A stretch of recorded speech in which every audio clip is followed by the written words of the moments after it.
Hey everybody, this is Izzy here coming to you with another special review. Given the current light of events, as many of you are well aware of, whether it's social media or major media outlets that are on television, everybody knows what's going on, so I don't have to go into specific details about what we're experiencing. With certain films not being released theatrically at this precise moment, I have decided to go into my cinema vault, if you will, and provide some reviews of films that I have continued to provide reviews of films that I've watched in the past or currently, or shows that I'm also watching at this moment. Without further ado, let's go ahead and get into this review. Today's review is focusing on the 2007 superhero film that was one of the most highly anticipated superhero films of 2007. And that superhero film is Spider-Man 3. I remember the hype for this. I remember being a part of several message boards that were discussing the trailers, behind the scenes pictures, behind the scenes production notes. It was truly an anticipated moment. I mean, I don't think there was a bigger superhero film that was as hyped up as this was in 2007. For a number of reasons, actually. One of the reasons, and I will say this, I have some fond memories of this, and one of my fondest memories actually is 2007 is the year that I started working at a movie theater, which is still my current place of employment. And one weekend in particular, I remember all the employees had pretty much taken off that weekend for high school graduation. The three biggest films of that weekend was Spider-Man 3, Pirates of the Caribbean at World's End, and Shrek the Third. And it was insanely busy. Of course, ticket prices were a lot less expensive then. However, I can remember just watching this film and really being caught up in the hype just because of the fact that it was such a special, magical scenario that you got to see one of the most you continue to see one of the most iconic characters in all his glory at the time.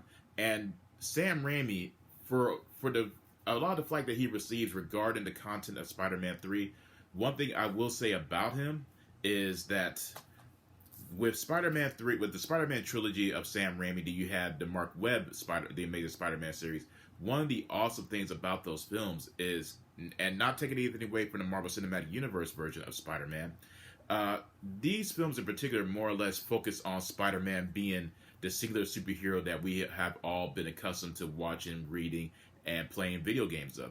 He is that hero who doesn't necessarily need to rely on another hero to help him out, which he has done in the past, but it's more or less still focusing on the intelligence and the ingenuity, if you will, of Peter Parker. Spider-Man 3 is the third film of the trilogy that has Peter Parker with Tobey Maguire reprising his role, Kirsten Dunst reprising her role as Mary Jane, James Franco returning as Harry Osborn and the new Green Goblin, and introducing Thomas Hayden Church as Sandman, Flint Marko, and Topher Grace as Eddie Brock / Venom. There's a lot of storylines that have been confined within this film, and one of the biggest gripes that a lot of fans had is the fact that they incorporated a lot. One of the production notes that is pretty much a well-known secret amongst us comic book geeks was how the studio had to force Venom into this film. And Sam Raimi, by his own admission, not being a fan of Venom, was initially very resistant to the idea, as he felt the film already had enough going on. But however, studio pressure decided that put Venom in there, and as you can see, Venom was included in the film. Spider-Man 3 is, while it was still monumentally successful, it didn't meet the level of expectations that the Sony film division wanted, which in turn, after the box office returns came in, they decided that, and Sam Raimi attempted to develop the fourth Spider-Man film, it literally went into developmental hell. Then it was rebooted with the Mark Webb Amazing Spider-Man series, and of course that was rebooted when Marvel / Disney and Sony worked out a deal to incorporate Spider-Man into the Marvel Cinematic Universe. This film is still focusing on the struggles of Peter Parker. He is, for once in his life, experiencing some form of happiness, if you will. Everything is going right for him. He's about to marry Mary Jane, and his education life is going great, and his life as a superhero is going fantastic. Everyone loves him. Until that all changes when new villains, Sandman, Flint Marko, and of course the new Green Goblin and Harry Osborn enters into the picture. And then you have the introduction of the symbiote, the alien symbiote that grants Spider-Man the black suit that we're all that us comic book geeks and even the general audience is familiar with. With all that going on, it is still a very good film, but you could definitely see that Sam Raimi was becoming burnt out with his whole with the direction of the storyline, and attempted to generate necessary focus on us sympathizing and wanted to see the villain of the Sandman, then also wanted to see the storyline, the feud of Harry Osborn and Peter Parker, where that was going to go. Then you have the inclusion of Eddie Brock and Slash Venom, and just there was so much going on at that point. It's a miracle that Sam Raimi, being a singular director himself, was able to churn out such an entertaining and watchable film. Is it perfect? No. Is it the greatest film of all time? No. But it still generates that same magical feeling that I can remember experiencing when I was watching the film on the big screen, and it's still a fun film. It really is. It's nowhere near as bad as a lot of critics made it out to be at that moment, and I think that's why there are a lot of people who are developing a sincere fondness for it at the moment.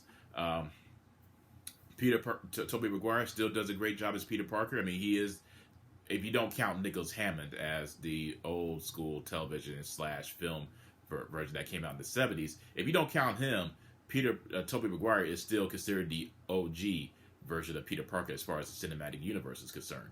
He manages to still capture that sense of awkwardness while that necessary superhero element. One of the main gripes that a lot of fans have is that Tobey Maguire doesn't really talk a lot as Spider-Man compared to Andrew Garfield or even compared to Tom Holland.